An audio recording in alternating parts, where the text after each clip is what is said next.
Hello friends, 1958 की एक सुबह नाश्ते के वक्त देश के पहले प्रधानमंत्री जवाहरलाल नेहरू जी अपने निजी सचिव एमओ मथाई से कहते हैं कि उन्हें नहीं लगता कि वो 74 साल से ज्यादा जी पाएंगे। दोस्तों, नेहरू जी कहते हैं कि उन्होंने अपने परिवार के बाकी सदस्यों की उम्र को देखते हुए एक एवरेज निकाला है जिसमें उनकी उम्र 74 साल बैठती है।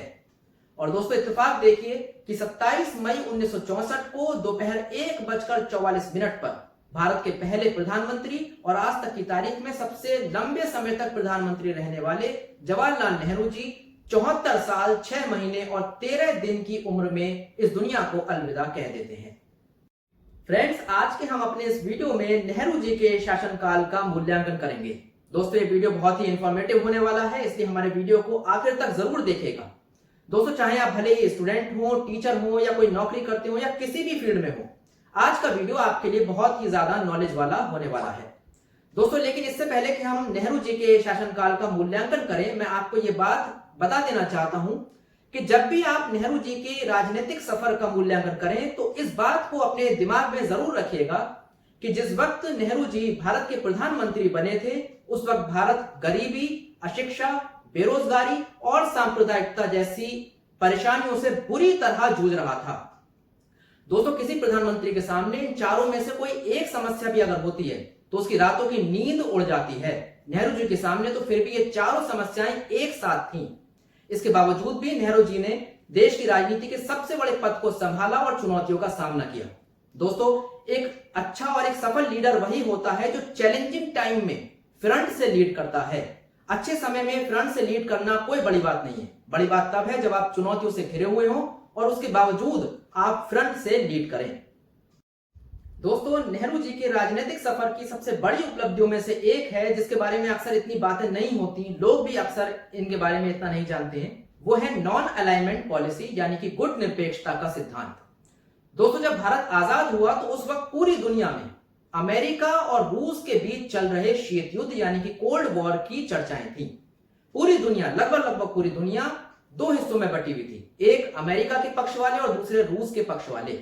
ऐसे में भारत ने एक बिल्कुल अनोखी नीति अपनाई और इसी नीति को कहते हैं गुट निरपेक्षता का सिद्धांत। दोस्तों, इस सिद्धांत में भारत ने ना तो पूरी तरीके से अमेरिका का साथ दिया और ना ही पूरी तरीके से रूस का साथ दिया, बल्कि भारत न्यूट्रल रहा। दोस्तों, भारत जैसे नए नए आजाद हुए देश के लिए अमेरिका और रूस में से किसी एक का साथ देकर इन दोनों देशों के बीच में पिस जाना कोई फायदे का सौदा नहीं था। इसीलिए नेहरू जी ने बजाय किसी एक देश का साथ देने के न्यूट्रल रहना ज्यादा सही समझा और भारत के लिए बहुत ही फायदेमंद सौदा साबित हुआ। फ्रेंड्स, गुट निरपेक्षता का मतलब ये कतई नहीं था कि भारत अपना कोई रुख ही नहीं अपनाएगा, भारत अपना कोई पक्ष ही नहीं रखेगा, बल्कि गुट निरपेक्षता का सही मतलब, सही अर्थ ये था कि भारत हर परिस्थिति में, हर मुद्दे पर अपना रुख अपनाएगा, लेकिन अपने उसूलों पर, अपने राजनीतिक सिद्धांतों पर। सही या गलत की पहचान खुद भारत अपने सिद्धांतों की कसौटी पर परख कर करेगा। यह था सही मतलब गुट निरपेक्षता का। फ्रेंड्स, नेहरू जी की दूसरी सबसे बड़ी उपलब्धियों में से एक थी पंचवर्षीय योजनाओं को लागू करना, यानी कि 5 ईयर प्लान पॉलिसी को देश में अप्लाई करना।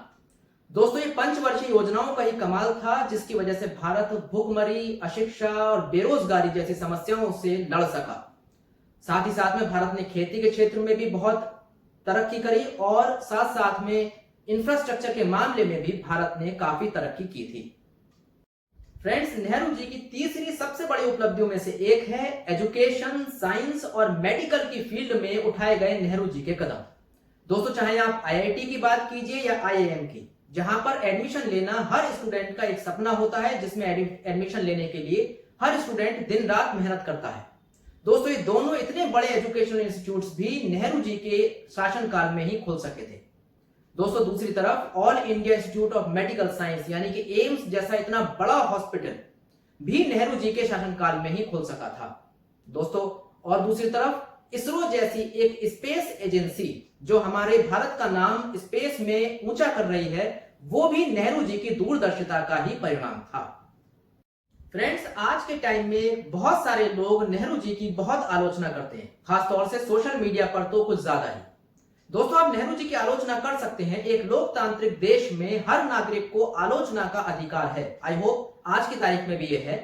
दोस्तों लेकिन आपकी आलोचना सच्चाई पर और तथ्यों पर आधारित होनी चाहिए। आपकी आलोचना हवा हवा में नहीं होनी चाहिए। और जब आप नेहरू जी की आलोचना करें तब भी आप इस उसूल को जरूर अपनाएं। दोस्तों आप नेहरू जी की आलोचना कर सकते हैं इस बात के लिए कि वो जम्मू कश्मीर के मसले को यूनाइटेड नेशंस में ले गए, जिसके लिए नेहरू जी की अक्सर आलोचना होती रहती है। हालांकि मैं आपको बता दूं कि फेमस हिस्टोरियन बिपिन चंद्र ने अपनी फेमस किताब इंडिया आफ्टर इंडिपेंडेंस में इस बात के लिए नेहरू जी की आलोचना नहीं करी है। दोस्तों आप नेहरू जी की आलोचना कर सकते हैं इस बात के लिए कि भारत चाइना का जो युद्ध हुआ था उसमें जो भारत की अफसोसनाक हार हुई थी उसके लिए नेहरू जी जिम्मेदार थे। आप इस बात के लिए उनकी आलोचना कर सकते हैं फ्रेंड्स। लेकिन अगर आपको नेहरू जी की आलोचना करनी है तो इस बात को भी अपने दिमाग में रखिएगा कि नेहरू जी सिर्फ एक राजनेता नहीं थे, बल्कि वो भारत को आजाद कराने वाले क्रांतिकारियों में से भी एक थे। दोस्तों शायद आपको जानकर हैरानी होगी कि नेहरू जी ने अपने जीवन के कुल मिलाकर 9 साल यानी कि तकरीबन 3259 दिन अंग्रेजों की जेल में बिताए थे। दोस्तों नेहरू जी कुल मिलाकर 9 बार जेल गए थे। चलिए फ्रेंड्स अब मैं आपको नेहरू जी की कुछ दिलचस्प बातें बताता हूं। दोस्तों नेहरू जी की अंतिम इच्छा यह थी कि उनका अंतिम संस्कार किसी भी धार्मिक रीति रिवाज से नहीं किया जाना चाहिए। लेकिन आश्चर्य की बात यह है कि उनकी इस इच्छा का सम्मान नहीं किया गया, बल्कि उनका अंतिम संस्कार हिंदू रीति रिवाज से किया गया। दोस्तों इंदिरा गांधी के ऊपर किताब लिखने वाली विश्व प्रसिद्ध लेखिका कैथरीन फ्रैंक का कहना है कि इस फैसले से इंदिरा गांधी बहुत दुखी थी। हालांकि यह फैसला भी खुद इंदिरा गांधी का ही था, लेकिन वो अपने इस फैसले से बहुत दुखी थी क्योंकि वो अपने पिता की अंतिम इच्छा का पालन नहीं कर रही थी। उनके ऊपर शायद कुछ वरिष्ठ नेताओं का दबाव था जिनका मानना था कि भारत की जनता धर्मनिरपेक्ष अंतिम संस्कार को स्वीकार नहीं कर पाएगी।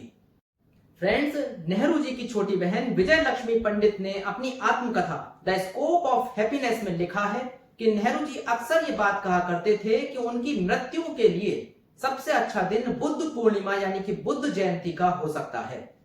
और दोस्तों इत्तेफाक देखिए कि जब 27 मई 1964 को जवाहरलाल नेहरू की मृत्यु हुई तो उस वक्त बुद्ध पूर्णिमा मनाई जा रही थी। दोस्तों अगर आप भी इसी तरीके के इंटरेस्टिंग वीडियोस को देखना चाहते हैं तो हमारे चैनल को सब्सक्राइब जरूर कर लीजिएगा और हमारे चैनल के नोटिफिकेशन को भी ऑन कर लीजिएगा ताकि आपको हमारे हर नए वीडियो के बारे में पता चलता रहे। ये वीडियो देखने के लिए आपका बहुत बहुत शुक्रिया।